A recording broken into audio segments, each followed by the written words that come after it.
What's up, folks? Welcome to the Ex Nihilo podcast. It's me, Eddie, jumping back in with you. I've got a special guest today. Now, obviously, the approach to the Ex Nihilo way. The perspective I take is this idea that we're mind, body, spirit connected. That God created us, in the beginning, out of nothing. That's Ex Nihilo. That's the Latin for that.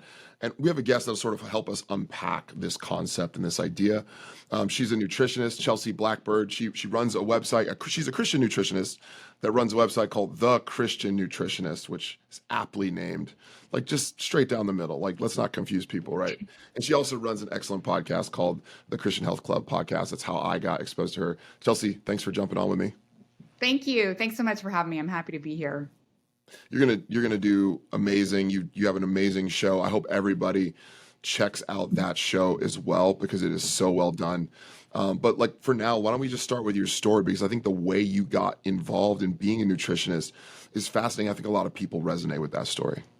Yeah, it's funny how you said I'm the Christian nutritionist. I mean, that is not something I would ever thought I would be. And I felt God calling me to it. I resisted. I was like, no, not me. So yeah, it's a whole story. But the way that I got into holistic health is like a lot of people running into roadblocks in my own health story, kind of running out of options. And so I grew up with digestive issues that I just thought were normal because they were in my family. I had a genetic skin condition that I worked with doctors for 20 years. And I did every cream, I did every antibiotic, I did every surgery. I mean, I had several surgeries, all kinds of stuff. And we finally hit the brick wall. They're like, I'm sorry, we can't do anything more for you. And I thought, all right, this is just my cross to bear. But it wasn't until I was diagnosed with unexplained infertility that was really the catalyst. So when my husband and I already started a family, it wasn't happening. Go to the doctor, I get this diagnosis, and I'm like, all right, let's do it. Whatever I got to do to have a baby. That's all I ever wanted to be was a mom, And so I was ready to go down that infertility journey. And my husband was like, no, we're not doing that. My Wow. husband, what you have to know about my husband, he's a grass-fed cattle rancher. Okay. We live in Texas. And so he's like, Awesome. yeah, he's like, honey, he's like, sometimes these things take a while. Sometimes the heifers just don't get bred, all this stuff. I'm like, are you comparing me to your heifers? Oh So boy. needless to say, this was a tough time in our marriage, right? I was upset. I felt like he was like crushing my dreams. But what that forced me to do was just start looking for other answers. I was like, what is there anything I can do to help myself or help our situation? And so started researching and finding, yeah, you could, change your diet, do these things. I found a book called Taking Charge of Your Fertility, started following the advice in there, but also went to a naturopath who changed my diet, put me on some supplements, some essential fatty acids, just to kind of bridge the gap because I had not been eating all that healthy really over the years. I didn't think I was eating poorly, but I was definitely missing some nutrition. 6 weeks later, I was pregnant. And I was That's like, crazy. yeah, it is crazy. It was amazing. But frankly, Eddie, as while I was so happy, I was also kind of ticked off because I was like, what? I was like, no doctor ever asked me what I'm eating, like what's my lifestyle like. I mean, I could have gone through that entire infertility journey, and that's some people's journey, and I respect that. But for me, that's not what I needed. I needed some really basic things so that my body could conceive and grow a baby. And That's right. so after that, that's when I really started learning. I started reading voraciously and finally got to the point was like, I want to go back and get more education. So I did. I became a nutritional therapy practitioner, really just doing that because I wanted my family to listen to me, I had all this advice and nobody would listen to me. So I just needed some credibility. And even when you get that, they still don't listen to you, Eddie. But I did get that credibility. And then I was like, I learned so much. I can't keep this to myself. I have to help more people. I mean, this is amazing. All the things that I learned about the way our body is made. And it wasn't long after that, I felt the Lord calling me to call myself the Christian nutritionist and bring him into it. And like I said, I was resistant to that because I was like, I don't know enough about the Bible. I'm kind of private about my faith and not me, God. I'm not, but we know how God works through that. So I said yes, and I've been doing it for about 13 or 14 years now. Wow. I mean, since you brought it up, I've got to ask about the pregnancy track. Because this is something that's, infertility is increasing like Yeah. pretty rapidly at this point over the last several decades. And you sort of you've got this diet. Hey, I might be infertile. I can't have a baby. What exactly do you believe changed as a result of the diet? Like, what were the mechanisms at play? Yeah, well, I think it was several things. It was reading that book, Taking Charge of Your Fertility, really learning about the way that my body works because, a lot of the track they tell you if, you ovulate on day 14 and that's it. But women are very different. And so just kind of relearning about my body and the signs was one thing, the way God made our body, and, the signs of that. The other was cleaning up my diet. I went gluten-free at that time and I was gluten-free for 10 years. I no longer am. Um, and that's a whole different story. But then also getting those essential fatty acids. That was the key that was really missing, Yeah. those omega-3s, omega-6s, and thank God, literally thank God, because those are so important for growing a brain, growing these things in the body. And when our body does not feel like it has the necessary things, or it doesn't feel safe in the environment, there's stress. Your body reads that as a stressful environment, or if it doesn't have the nutrition it needs, it reads it as a famine. That's no world to bring a baby into. And so your body has these protective Yeah. measures.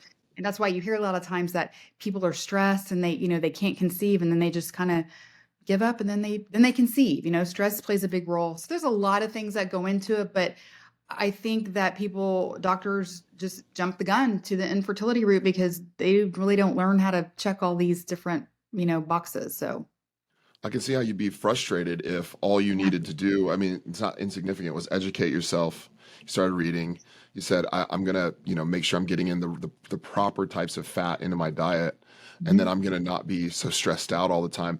It sounds, intuitive, but you go to a doctor, professional, and you're trusting this doctor. Hey, like, tell me what I need to do. And they go, oh, there's nothing we can do. And then you make these, few simple changes, not easy changes, but simple changes, and all of a sudden bang, it's like that. I mean, so I wonder, I mean, you must know, I mean, you're a professional in this space, but there's a lot of women struggling with like this exact problem. I mean, Yes. I've got to believe that they're probably this close to a solution as well.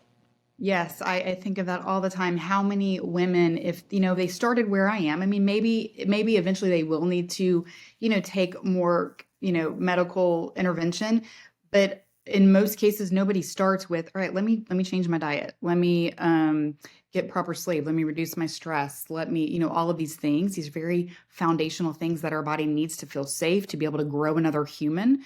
And so I think that's really important. Also, with that story of course, I always forget to mention this part, but once I changed my diet and did all these things, my genetic skin condition went away, my digestive symptoms cleared up, so Wow. everything overall, it wasn't just that one aspect of my health, it was all of my health, right? Because our body is this whole, and when we give our body what it needs, it knows to do. It knows how to function. God made our bodies very, very wise and smart. Yeah, I would love to talk about that next. I mean, certainly the intricacies of all the diets are fascinating. Maybe we can get into that. But this holistic approach to the body, thinking about the body, not just in segments like an optometrist, and maybe you've got an oncologist, and you've got like a foot doctor, you've got a ear doctor, you've got, a different doctor, but also, the mind, body, spirit as well. Like it's not simply just, hey, body here, brain here, maybe soul here, but there's this interconnectedness approach that we can take that actually is far more biblical than maybe kind of like the way we've been practicing healthcare over the last several, maybe since its very beginning here in the United States. Right. Absolutely. I mean, when, we can have physical health, but we don't have our mental health. We don't have health. We don't have our spiritual health. We don't have health. I always like to look at it as spirit, mind, body, and I say it in that order because I feel like we have to have be in the spirit. Um, and the spirit drives our mind and our mental processes, and the mental processes drive the body, right? And so it's really in that order that we drive, and we have to be healthy in all of those areas. And I think, kind of touched on it earlier, one of the biggest places that really kills health is stress. And one of the best ways that we can Right. mitigate stress, if we're searching and searching and seeking and have these big empty holes in our life, we're seeking the Lord. And when we don't feel that place with him, we seek a lot of other things, and our mind just aren't right with the way that we're operating in the world. That brings so much stress, and we don't have that peace and that joy and that hope and that faith and all those things that we need to be at, to be at peace and bring that stress down. So it absolutely all works together as a whole, and that is a true problem with the medical world, and they were trying to treat me from the skin condition, which was systemic. It Yeah. was lots of different places, and they're just like trying to give me medications and do all these things that weren't working, or my digestive issues are like, oh, that's just, it's normal. It's common, but it's not normal. It was all coming down to the same root cause Yeah. problems, right? Like my body did not have what it needed. So, The yeah. fact that you can heal multiple things like that from, these few changes does demonstrate that that's true. I mean, I'm Mhm. not a nutritionist, I'm not a doctor. I'm in the soul space. Like I'm a pastor, but I'm a former pro athlete. And so I've done some like, maybe the old school version of biohacking originally was like, hey, Right. eat more protein and lift weights, like change your body. So I've done some of that. And oftentimes people do, they come in frequently, I'd counsel people and, hey, I'm depressed, or I feel spiritually disconnected from God, and all that could be very true. I mean, I wouldn't discount that by any stretch, but to see the connection, between, hey, I haven't gotten sleep in 3 weeks, or I've been drinking a lot, and you're seeing the connection that all of these things are connected. Hey, let's try these few things physically, and like maybe you'll be in a better place to address some of the spiritual issues that you have. Sometimes you Right. find, hey, those are altogether gone, and it was just, it's kind of like telling your 4-year-old, hey, maybe you just need a nap. Like maybe you're not in a bad mood and you're angry. Maybe you just need to sleep, and then you go to sleep, and they go, oh, I'm fine. It's like, oh, Right. Feels well, so much maybe it better. wasn't the anger. Right, right. That makes me think, like when people are depressed or anxious, I mean, one of the things I think of is, are you getting enough protein? How's your gut health? Do you make enough stomach acid to break down the protein so your body can get the amino Yes. acids so it can make your neurotransmitters, all your mood modulating transmitters, on a Yes. basic level, just those help us be nice to our family. Those help us Yeah. have patience, like all of these fruits of the spirit, and so yes, everything is very intertwined. We are called to be kind, to be the hands and feet of Jesus in the world, and kind of where I'm coming from with all of this is like when we eat well, we feel well, we serve well, and our highest health goal is to be an excellent vessel of the Holy Spirit. Right, to be the hands and feet of Jesus in the world, because and when we feel crummy, when we're exhausted, when our body doesn't have what it needs, or we're in our mind drama about our diets and what we're doing and weight loss and all this, we are not showing up to our purpose. We're not showing up to everything that we are created to be. And so that's where I'm coming from. It's not about a, a scale number or a size or whatever it is. And I think when we can shift our mind around that and let it be less about that and be less like, I want to live into my purpose of what God, the gifts God gave me, what I'm here to do, to serve Him well, to serve others well. It's a different mindset coming into the way that we steward our body. Do you typically, when you have someone that comes in, and you're helping somebody as a nutritionist, do you point them in this direction first, or do you start with something more acute? Like, how would you approach something like larger picture? Would you go, hey, let's just kind of try to help solve your problem really quickly, or maybe it's both? Yeah, it was kind of both. I mean, it's funny, in the early years, I found a lot of people coming to me for weight loss. And honestly, I mean, I had gone through such rigorous education about gut health and all these things. And I was like, weight loss? That feels so surface. But you know what? I decided, I'm like, listen, I will go for your vanity jugular if that's what was going to take you. Because the reason reason you can't lose weight is a symptom. It's just like the same reason you have a skin rash. It's the same reason maybe you can't get pregnant. It is the same Yeah. reason that you're anxious. It is the same reason you can't sleep, right? All of these work together. So if that's your goal, like the weight is the goal, okay, great. Let's come in, let's work on it. These are all the things that you have to do. They're all very pretty much the same. Wherever we're starting from, right? They're going to be a lot of the same thing. Um, and then and that's what happens, and that's what, like, for me, I was going in it for, I would have my goal, I wanted to have a baby, but what happened, I went that, but everything else started clearing up, right? So again, kind of going back to what you said, the body as a whole, and we're going for the root cause and bringing down inflammation and giving our body what it needs to be healthy. And when we give our body those inputs of what it needs, it knows what to do. It really does. It knows what to do because God made it that way. Yeah. I mean, I really hope, I mean, if people could get this idea, this would change a lot for people. It would maybe change everything for people. As a pastor, lots of people, they're interested. Hey, I want to believe the good news of Jesus, that he died on the cross, he resurrected from the grave. I want to be spiritually transformed. And then they sort of segment away their physical body in some of this other category that could either be, like you mentioned, vanity, like, well, man, sometimes that's used as an excuse for not doing anything for health. Well, I don't want to be a bodybuilder. I'm not like Arnold Schwarzenegger, or that's vain. But regardless, they'll set aside their physical body over in this category so they could kind of do whatever they want with that, whether they want to go on a diet or not, or be exercise or not. But that's sort of completely disconnected from how well I care for my spiritual life. So whether I'm worshiping the Lord, whether I'm tithing, all these different things, and I think really truly there's a stewardship issue related to the body that, as pastors, we talk about stewardship of the wallet, we talk about stewardship of the family, your relationships, your vocation. There's also a stewardship aspect of the body as well. And I've heard you quote this 1 Corinthians 6 passage. Hey, your body is a temple of the Holy Spirit. Like, how much do you feel like people are missing that element in their everyday walk? How big of a deal is that? Oh, it's a big deal.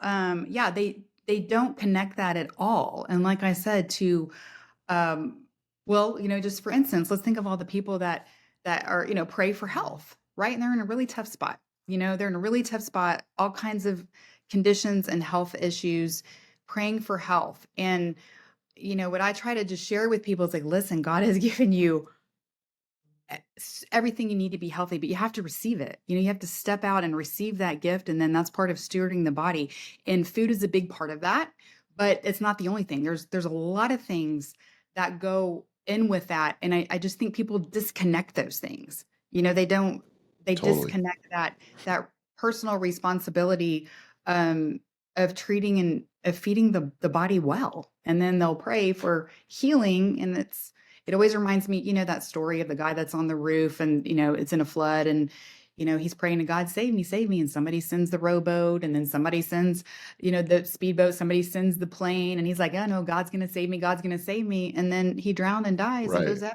What's up with that, God? I sent the plane, I sent the boat, and I think God's saying, listen, I sent the plant food, the animal food, I sent the sunshine, I sent the water, I sent the earth, I sent, told you to rest and told you to, breathe calmly. And I told you to, be in fellowship, like all of these things that we ignore, all of these Yeah. really important things for our body. Yeah, we're missing out on a lot. There's other dynamics in play. It's not just eating. Certainly, there's moving and there's your environment and all those things. Mhm. Let's just assume though for a second. I know this is a big assumption. Let's assume that, hey, someone that's tracking with us so far, they're like, you know what, I'm in. Mind, body, spirit, totally. Yep. But they're gonna get onto their social media account or their blog or whatever, YouTube, or they're going to go to the library or Barnes and Noble, Amazon. And they're going to see like this wealth of nutritional information. There's all Yeah. these different diets they could do. You could jump on a Whole30 diet. It could be a ketogenic diet, vegan diet, carnivore is like really big, and for whatever, there's just all these different things online. What would you say? Where should they start? Like, which of these diets is good? Which of them is bad? How do they parse through all this information? I know, right? I think that's one of the hardest things for people is there's so much conflicting for one and confusing Yeah. advice. You'll hear somebody say one thing like this study says this, and then another person said this study says this, and they're complete opposites, and it's extremely frustrating. Um, and kind of that's another place I kind of came into this when I felt God calling me to this was that let's come back to our godly compass. Let's go back to scripture. Okay. First of all, the creator of our body made the perfect food for our body. Who knows better than the creator of our body what kind of food we need? It's very well laid out there in scripture. Genesis 1:29, he gives Yes. us plants. Genesis 9:3, he gives us animal food, right? So plants and animals. So I think that right there clears up a lot of things, right? I mean, he gives us plants, he gives us animals, animal foods. And I think that the best approach is to have those in the cleanest, best form that you can find. And that's in your budget that is available and accessible to you. I think if when we do that, we can't go wrong. I think a lot of these offshoot diets like keto and carnivore and vegetarian and all these things, people are seeking health for they have a condition that they're trying to help, right? And so they see all these diets And honestly, a lot of these diets can be used therapeutically because we are so compromised in our health. So I'd say like keto and carnivore really sprung up from a lot of people with gut issues that can't handle all the Wow. roughage. Frankly, like, and they feel better when we have a higher fat or a higher protein diet, as we see in keto or carnivore. They feel relief because the plants are hard on their bodies.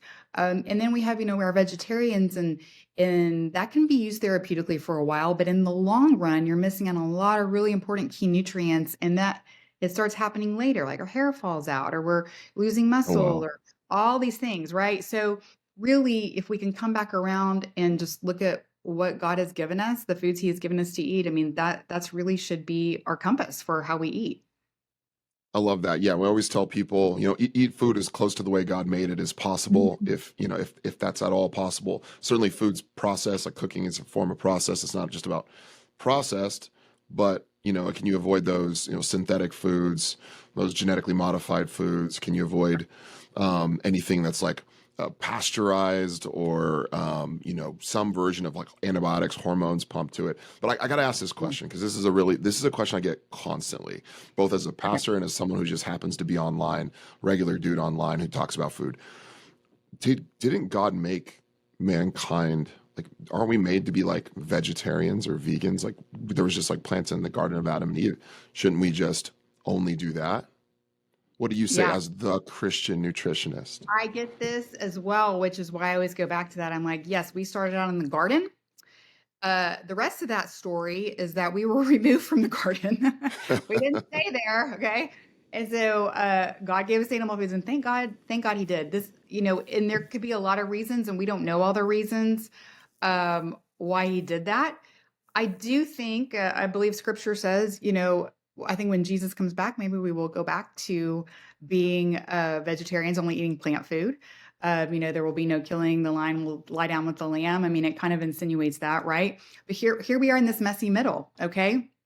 And God gave us these animal foods, and they go a long way. They give a lot of nutrition. I also think He looked and was like, these people gonna mess up their plants by spraying them with all these chemicals. And so, we're gonna need some more food in the world. So I don't know the reason, but I do believe, if we were not meant to eat animal foods, He would not given this to him. I mean, Jesus, ate animal foods, right? So I and God is very clear. I also think, this comes up about red meat a lot. And I'm like, God was very clear in what animals that we should be eating, and red meat. When we can go back and we can look, and He tells Yeah, us basically to eat all the ruminant animals, which are cattle, sheep, goat, deer, bison, right? With the yeah, and so that, I mean, it's right there. I mean, He's very specific, and so I think when He's so very. specific and gives us that, then I think that we can take that for what it is. Yeah, I mean, I think to add to that, totally agree with all of what you're saying here. From a biblical perspective, yes, we were. I love how you said it. Like, we were in the garden, and now we're not in the garden. Things have changed, but Genesis 9 is an interesting thing you bring up because that's the covenant with Noah. And if Right. you know anything about the biblical story, we know that God looked down at the earth, and it says that He only saw that everything that was happening was only evil continually. So He looked down at earth. He saw that all this horrible things was happening.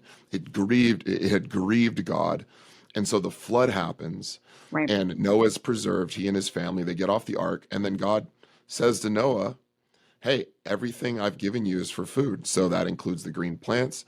He says, I now give you everything. So that Right. includes the things that walk the earth. And so if eating meat was this like evil atrocity Mhm. that was something God disdained, then He had a perfect opportunity to omit all of the people that were doing it from the planet, and to even give a covenant within Noah to say, hey, you are not to eat of these Right. animals any longer. And yet God's after the flood, as He's rebooting humankind, says, eat the animals. And there's the whole new covenant things that happen in the new covenant and what happens in the book of Acts and all that stuff. But here is a really strong argument for to not be like a pure vegan right here in the scripture. I think you're really spot on in pointing that out. Yeah. Right. And I also like to remind people too that even though Jesus declared all foods clean, this is not our green light to eat Oreos and, and processed Wait, food. what? You're kidding, right? I know. I get that. I get that too. Well, Jesus said all foods are clean, so we can eat anything. I'm like, no, no, no, no. That is not what that means. And and a lot of people want to separate out what like the Old Testament says. And like, look, I feel like the Old Testament and the way God laid out these kind of food rules for His people is kind of that's kind of our gold standard advice, right? I think that's the best to go by. Now, our salvation doesn't depend on how we eat. Thank you, Jesus. But I think that's a good template for us to follow and to look to, right? And we're not judged by the way that we eat. Nobody's a better person if you're a vegetarian or if you're a carnivore, right? That has no bearing. But I do think that we need to, seek the cleanest foods that we can for our bodies. And I think that's very clear. Yeah, going along with this idea of ruminant animals, it just leads me into the question: what about pigs? They're Well, not okay. I'm not a like a biologist, but they're not ruminant animals, correct? no, they're not. So pigs and chickens So are maybe you could not. explain what a ruminant animal is, and Okay, sure. then what the difference is between that and a pig. Yeah, so a pig is a monogastric animal, which means one stomach. Ruminant animals have four stomachs. And kind of Hmm. the beauty of that is it goes through a longer process of digestion, of cleaning things out, if you will. Pigs digest things very quickly, and that is not the case of the ruminant animals. And so, generally speaking, it's cleaner meat to eat because of this ruminant digestive process that they go through. So there's all these like the Old Testament dietary laws told us, hey, avoid pork. That's actually not just like unfounded, even just thinking about it scientifically.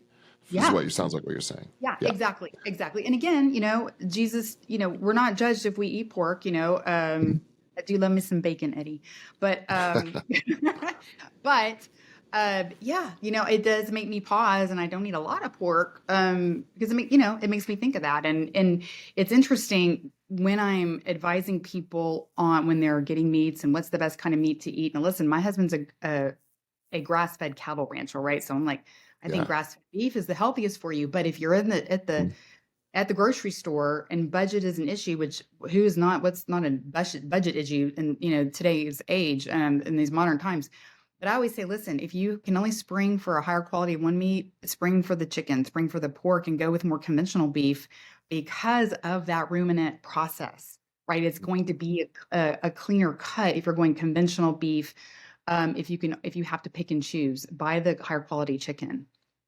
So you're saying by the high, if you can only choose one Mhm. type or two types of meat, you can eat higher quality from because of the cost. Go with the chicken and the pork as opposed to the beef. Now I think people should choose beef over pork or chicken. Okay. Hmm. But if you're buying all three, or, you're at the grocery store and you're like, I can't afford grass-fed beef and pastured chicken and pastured pork, Right. right? Where am I gonna spend those higher dollars for the higher quality? I would say spend that on the chicken and then get the little lesser quality beef. Although I would really recommend people, seek out their local farmers and ranchers because you can usually get a better price on all your meats, and it's going to be a lot cleaner when you do that. I love that. Yeah, I'm always looking for the next, like, just for me and my I've got four kids, and I'm always trying to, like, how do I feed all these kids, and if they're gonna grow up and be like my size, which seems like two of them are already doing that. I gotta feed them a lot. So like, how do I get as high quality meat for as cheap as possible? Yeah. And I'm always trying different like local ranchers and saying like, and they usually oftentimes have like pretty awesome deals. Yeah. And if you're buying, especially if you're buying in bulk. So I Yes. highly recommend for sure to go that route. Yeah. Support your local farmers and ranchers. But I do like to be practical with people and just try to help people, get the highest quality, help save in the budget where you can. So that's one tip that I give. Oh, that's a great tip. Yeah, I think it's funny you just mentioned God made all foods all clean, and that is like another common objection Mhm. for trying to eat healthy, and then there goes the Oreos and the flaming hot Cheetos and the orange cream Hostess cupcakes and all these different abominations. But I got to imagine God didn't have in mind those things when he meant all foods clean. I think he was talking about the food that was there, not the food that we have now that we've sort of gotten our hands into and started to create, largely for economic reasons and profit reasons and addiction reasons. Addiction means you've got a repeat customer, and that's great for profit margins. Oh yeah, they know exactly what they're doing when they are formulating and put on these chemicals in to keep you coming back for more. Yeah. All And right, people, so let's talk. So we've got someone along. We've got them believing the mind, body, spirit connection is the real thing. We've got them understanding that they should eat good, high quality meats and quality plants. Now, there's also these environmental things at play, and there's things like, I live in Seattle. I don't get a lot of sunlight anymore. I'm from California. I used to. I don't anymore. I get lots of fresh air. But we have sunlight needs as well, vitamin D needs as well. Can you talk a little bit about the importance of sunlight, the importance of vitamin D, and how we could sort of take advantage of like some of the free things that we have in our environment to get healthy? it's my favorite thing to talk about. After several years of, really focusing on food, I felt God calling me to this broader perspective, and really pointing me to the book of Genesis. In the creation story, we are creation, and we are a part of creation, and we are meant to work synergistically with the other parts of creation. So, he just kind of put this idea on my heart called the Genesis prescription, and really looking at all those things in the creation story: sun, water, the earth, nature, grounding, plant foods, animal foods, breath, rest, fellowship, and movement. All of those are all the components that I'm looking for with everybody. Sun is an incredibly important one. We automatically think of vitamin D, which is really critical, which we can only get part of the year through UVB light, that kind of midday light, certain parts of the year that mixes with the cholesterol in our skin. A reason we need cholesterol, which that's a whole nother topic, right? Cholesterol is not a bad thing. We must have cholesterol. And this is the way God made us to get vitamin D. This is the way he made us to get vitamin D. No supplement, no food can ever, ever, ever match the way that the sun makes vitamin D on our body. We don't even understand all the different metabolites that it creates when vitamin D hits the sun hits our skin. But that's only one way that we are affected by sunlight. We are affected by our circadian rhythm. The sun really drives our circadian rhythm. What is that? It is the natural rhythms of our body throughout the day. It's how our body knows if it's day or night. How does our body know that? By light, right? Right? I mean, how does our body Yeah. know what time, what time of the day it is, or if it's day or night? By the light. And so we are either informed, historically, we were always informed by sunlight. It's just in modern times now our bodies are informed by LED light bulbs and Yeah. computer screen light and all that. And that is not the same light. It Nope. tells our bodies very different things. A lot of indoor light is blue light. It tells our body to make cortisol, great cortisol. When we are outside getting sunlight, we're getting a whole spectrum of light frequencies that keep those things in check and tell our bodies all kinds of things, do all kinds of different things for our body. And so it's not just that UVB light that we need. We need, if I'm working with somebody on their adrenals or their cortisol, I want them to get sunrise. I want them to go outside for UVA. I want UVB and sunset. Those are the 4 transitional points of the day, and there are really key times that tell our body specific things. And it can be, it sounds like people are like, really? Are you serious? Yeah, because we can't see it. It's like we can't see it happening. I'm like, listen, we're Christians. We're called to do a lot of things and believe in a lot of things that we cannot see happening. Okay. And so this is one of them, the way that God made our body work in relation to creation and in relation to the sun. So sun's incredibly important. And I'm constantly have to battle, what about skin cancer? What about all these things? And so, So the Genesis prescription is what you're calling the Genesis. So yeah, that's light, water, land, yes, animals, plant and that food, plants, and then animals. sleep or rest. Yeah, Or is there plant something food, else? breath. So God Breath. made us by breathing through our nose. So That's nasal right. breathing is really key. Rest, fellowship, and movement. That's fantastic, and it's right there in Scripture. But Yeah. weirdly, people think these things are coincidences, but it happens to coincide exactly with what a human being needs to flourish and function at a high level. Yeah. It's beautiful. And Well, it's so what about sunscreen? Shouldn't I just slather a bunch of like sunscreen on to protect myself from the sun? no, no, you shouldn't. Here's the thing. uh, a lot of us like jump out in the middle of the day to get our UVB and like fry our skin up. These other sun frequencies, we should be getting light throughout the day. The Mm. frequencies earlier in the day condition, they warm up our skin. They signal our skin to prepare it for those stronger rays in the middle of the day. That's one thing. Another, this is really interesting. A lot of people are, their minds are blown when we think about this. Wearing sunglasses, okay? Wearing sunglasses blocks the sunlight coming to our eyes. So it's not, that signal is not getting into our brain like it should. So we're getting the signal not to our eye, but we're getting in our skin. Okay, when we get the signal in our eye, our body's like, oh, it's the middle of the day. I need to make this. I can make more melanin. It's going to help protect the skin. If it's this is getting blocked, these signals don't match. What's coming in the eye and what's coming through the skin, you're going to burn more easily. Wow. Yeah, isn't that Wow. crazy? Yes. It all works together. It's funny how, even when, like even if you wear like a sleep mask to sleep, you sort of block the rays from coming in, your eyes are waking you up, but doesn't your skin can still absorb the light coming through like a window. So that's why like blacking out your room would be helpful as opposed to just like wearing a mask. Yeah, we need darkness because in Mm. in darkness we make melatonin. And so that's the thing is like we have our Wow. daylight, that blue light tells our body to make cortisol, and when we're getting that light at night from our screens, we are blocking our ability to make melatonin. So that's the real danger of the blue light that we get indoors without the balance of what we're getting outdoors is we're cranking out cortisol all the time. We're blocking that signal like, oh, it's nighttime, it's dark, make melatonin, go to sleep. We detoxify when we're sleeping. That's our prime detoxification time.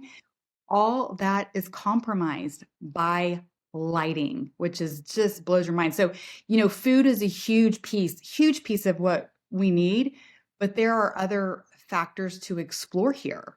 If somebody's really stressed, if somebody has adrenal issues, I want you to go outside in the first thing in the morning and get your cortisol regulated. And when you go out in the morning, it tells your body to make cortisol in the morning, and it's also telling your body, hey, in about 12 hours, you're going to need to make melatonin.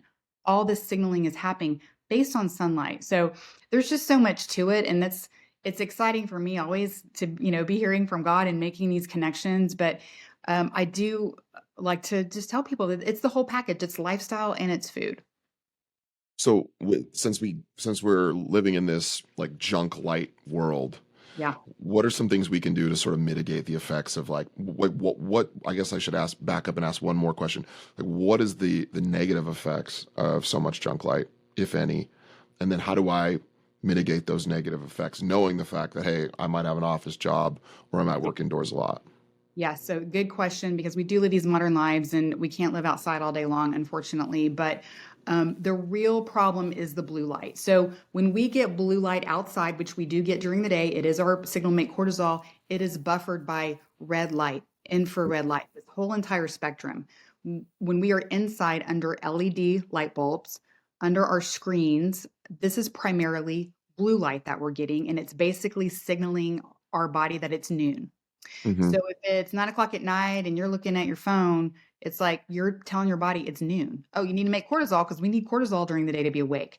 So some of the things that we can do to mitigate that, we can install red filters on our computers and our phones. So that helps a lot. There's something called Iris and Flux. Those are some things, and Yeah. also just your natural. You can look on your computer. Sometimes you can just install the red filter. Blue light blocking glasses is Yeah. another big one that we can use. Probably the most helpful thing because I'd love to say, well, turn your screens off and your TV off 2 hours before you go to bed. That'd be the best thing to do, but nobody really Sure. does that, including me. Honestly, I'm kind of bad about looking at my phone and working on my computer in the evening. So the filters and the blue light blocking glasses really help mitigate that. I love wearing blue blocking glasses in the evening. Certainly, I know they've got the yellow tinted versions for the daylight. I have some of those. I've got the sort of the dark red ones. They look weird. My wife makes fun of me. She thinks I look like Hancock from like this old Will Smith movie where he used to wear like red glasses, and it's kind of true. They're not like the most At least I don't have cool like Robert Downey Jr. looking ones. I just Yeah. got, but hey, they do the trick and they block the junk light, and I feel like I sleep a ton better by Yes. wearing those in the evenings. Right. So that's going to help sleep, and it's also going to help regulate your cortisol. It's also going to help your adrenals. So it's going to help stress. So all of those things, is just one of the things that nobody's thinking about, but really important. And I know it seems extra to wear blue light blocking glasses, like that's a little extra, right? But I think it's just, it is a byproduct of technology, of convenience of the world we live in now, where these Right. things are being invented, like these blue light blocker glasses, these red light panels. They're needed because of our modern lifestyles. So back to the sunscreen question, because everyone smothers their kid with sunscreen. I was and smothers themselves with sunscreen. So I was out on the lake a ton out in the Pacific Northwest. There's nothing but lakes out here. We're on lakes constantly all summer, and friends like they're smothering their kids every 20 minutes with sunscreen. They're smothering themselves with sunscreen. And it's like, your typical banana boat, whatever, get from Walgreens sort of sunscreen. So my question, I guess, for you is that like the right thing to do? What are the negative effects, if any, from that? And then are there alternative solutions to that, or do we even need sunscreen at all? Yeah. Well, first of all, let's start with, getting out in the sun like earlier in the day, right? Conditioning our skin, not just like popping out in the middle of the day, trying to work on that. Also, what we eat really can determine a lot about how we burn. Ooh, When I always say fire on the inside, fire on the outside, the more fire we are in on the inside, the more prone we're going to be to burn. And so, aha. I'm sure you've probably talked about seed oils somewhere along the way in your, Hmm. all the modern industrial oils. When you take those away, a lot of people notice that they burn much less. So your Yeah. food choices, when we eat real food, it's almost like a natural sunscreen. Our body knows how to mitigate that. But if somebody is worried about that and they're going to be out there all day, I mean, preferably we're using hats, we're covering up with maybe some clothing and such. But if you do need sunscreen, then use something zinc based. Because we don't want to use these chemical, we're like slathering ourselves with chemicals and then we're baking it into our skin. Oh, it hurts my heart. We're just Oh baking man. chemicals into our body. It's awful. So yeah, use something zinc based, and that will be helpful. Yeah. So it sounds like you're saying, hey, like they invented these crazy things a really long time ago called T-shirts and hats, and you could go out for a little bit and then in earlier in the day and maybe wear a hat or a shirt to not burn from time to time. But it feels like people are trying to sort of hack their way to a really nice tan. You know what I mean? So it's like I want to be out all day, but I got to, the sunscreen helps me like get a nice tan, but not burn, quote unquote. But the result of that is I'm baking sort of these chemicals in my skin, and could like that cause skin cancer, or is the sun the object of skin cancer? Like, what do you think about that? Yeah, no, I mean, I think baking chemicals into your skin is going to lead to cancer, and it's not gonna, it's gonna contribute. Yeah, But we need the sun. We know that, number one, just from the vitamin D, right? We need that. And it is a lack of light. I always like, I mean, it's a lack of light, whether it's Jesus or it's the sunlight, a come lack on. of light in our lives is gonna create mayhem. It's going to create disorder in the body and disease. And so I'm not saying go out and bake all day long, but getting out there and build, you can get a tan, just, you got to go out there and build it up, right? You got to go out Yeah, there a little bit at a time, and do it. But and that light is protective. It drives our circadian rhythm. It tells all of our organs inside, to kind of go back to that circadian rhythm, tells our body when everything is supposed to be working. We have certain things that are meant to work during the day, and we have certain things that are meant to work at night. Like even our gut bacteria, we have daytime gut bacteria, we have nighttime gut bacteria, we have daytime hormones, we have nighttime hormones, things that are supposed to show up. And again, light is driving all of that. And when everybody's getting the mixed message about what time it's time to work, it's total mayhem. And you're asking a lot of things to work off hours. And just like people, when you're asked to work off hours, you get kind of grumpy and things don't work right. So it's really important. Like all of this works together, just these sun signals. So again, like getting it through the eye, eating well, all of that is going to naturally help you tolerate more sun on your skin. Switching gears a little bit, what do you think is or are the biggest nutritional challenges that people are generally facing today? What are the biggest things that are holding people back from good health? Well, I think just number one, not knowing what to do, having all these conflicting messages. We have addressed that. I think time, they're just time and not cooking at home, eating out of convenience. Um, that is one. You So know, DoorDash or Uber Eats. yeah, truly, Mhm. truly. And, I live in a very small town. We don't have a lot of restaurants. And so I don't have that option to, do DoorDash or do all that kind of stuff. Um, but I think people have just gotten away from cooking, and it can be kind of a hump to get back over to doing that. But truly, that's one of the best things that you can do. Because I always tell you don't have to eat perfectly. I don't eat perfectly by any means. And if anybody ever thinks they're going to eat perfectly, that's not going to happen. You got to take that off yourself. Our body knows if we eat well most of the time, our body can handle a little assault some of the time. If we can have a sweet treat here and there, love to make cookies with my kids and all that kind of stuff. So I think that's one thing is people feel like they have to be perfect. And so they're like, forget Mm, it. I'm never going to eat perfectly. I'm going to throw that away. But the more we cook at home and kind of keep it tight at home with quality ingredients, then when we go out and there's not that great ingredients, it's okay. Our body can handle that some of the time, but we really got to keep it tight at home, really work on those good ingredients. So I think, that is an issue. Just being surrounded, like once you're kind of on that junky food train, it is hard to jump off of it because, like I said, we have all of these, those chemicals and stuff that keep us addicted to it. yeah. And it's hard to cut it off, but once you do, like if you will give your body a week, I always do like a sugar detox with my people. And if you give it a little time to reset your taste buds, which reset pretty quickly, reset kind of those dopamine receptors and let your body experience real food, your body will recognize it and you'll recognize the difference between that chemically taste and what real food tastes like.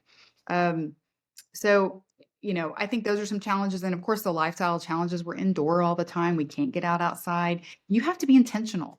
You have to make intention about it. Just like we have to be intentional about making time, to spend in scripture and go to church and pray and spend time with the Lord. It's all intentional. It's all a part of being a good steward. And so it's just what we got to think about it and we got to do. But awareness is the first key, which is why I love what you're doing. Just being aware and talking about it and Yeah. getting people, just giving them some good advice to know what to do. I love that. That's really good. I mean, it's calling out some of the obvious things that we already know, but unfortunately, it's playing itself out with all these, this rampant onset of chronic disease across the United States over the last several decades. You can kind of just see it playing itself out, and it's sad to see. And some of these changes are simple, but they do require awareness and people knowing. That's why one of the things I always recommend is just like anything, accountability, doing life with people that are like-minded that can hold you accountable to the goals that you have for yourself. I lost my mom at a young age. She died of cancer when I was 13. And my mom was very sick. I mean, she's sick often. She had type 2 diabetes and she was overweight. Wrestled with all these different chronic diseases. A lot of those, admittedly, by her own mouth, she would say, "Man, I did a lot of this to myself." And so for me, like I saw that as an example of, hey, don't, she's like, don't do what I did. Let's do some other things. And so I have a lot of sympathy. I have a lot of empathy for people that are walking in those Absolutely. with those issues. But I think doing life together with other people and getting awareness on this and not being so flippant with, it doesn't really matter as long as Jesus tells me I'm good. And truthfully, that's the important ingredient in all of this. But, do you really want to go see him faster? Like maybe the answer is yes, but like let's not try to like kill yourself in slow motion manner by rushing off to do that. Your kids need you, your family needs you, your people need you, and so let's be here as long as we can for them and fight that good fight. Yeah, this life is a gift, and we can we can live longer on medications. Like quality of life and quantity of life are very different things. We can be alive, but incoherent, immobile, like we want to just embrace what we've got here. This life is so beautiful, And again, it kind of goes back to where we started at the beginning. Eat well, feel well, serve well, like serve into every gift God has given you. God has, made every person unique with special gifts that he needs you to use in this world. And I think the beautiful thing about changing your nutrition is it can work very quickly. The body is constantly rebuilding itself. It's what I like to remind people of this because it's kind of like, I'm born with this body, this is what I got. No, no, every day your body's making new Yeah. cells. Like you're making new intestinal cells, you're making new liver cells, you're making new brain cells. Every day cells die and you make new ones. And do you know what those cells are made out of? What you put in your body, the food that you eat. So every day, his mercies are new every day. Every day you have an opportunity to make a choice of the building materials you're going to use to rebuild those cells and rebuild your body. And so there's always hope and faith. And every day you have that opportunity to do that. And you can do that. And so I think it's a beautiful way to think about it. All hope is not lost. The body responds very quickly when we give it what it needs. Chelsea, that would be a great place to land the podcast. So I'll just call that out. But I do have to ask one small, quick question at the end. I think people will benefit from.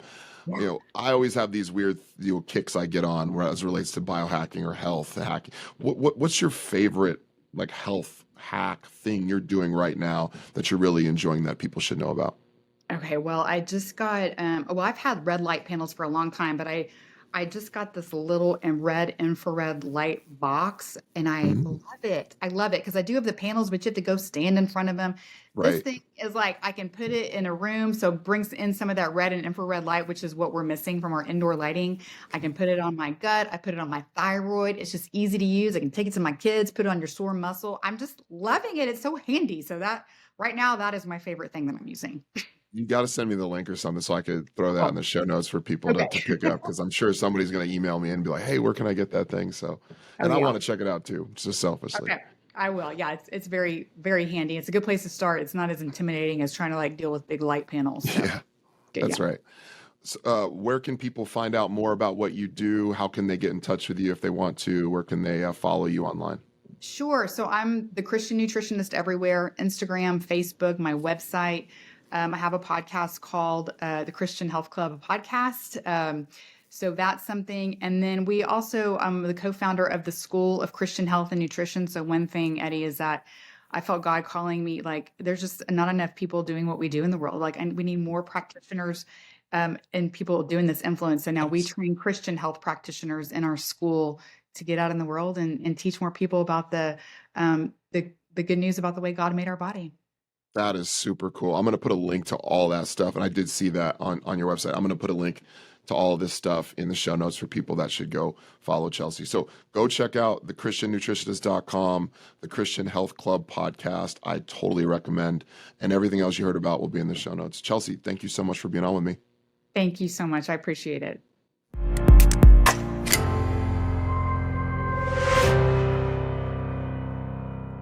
One more thing. The statements in this video or audio have not been evaluated by the FDA, the U.S. Food and Drug Administration. Information provided here is not intended to diagnose, treat, cure, or prevent any disease. The information provided by this website and or by this podcast is not a substitute for a physician visit and should not be taken as medical advice of any sort or kind. This is a list of resources for further self-research and work with your personal physician if needed. By using any of this information, by watching, listening, or reading it, you are accepting responsibility for your own health and health decisions and expressly release this podcast, its participants, and its websites from any and all liability whatsoever, including that which might come from negligence. Also, don't smoke cigarettes, don't do drugs, stay in school, don't touch hot surfaces, and please wear your safety glasses when cutting wood.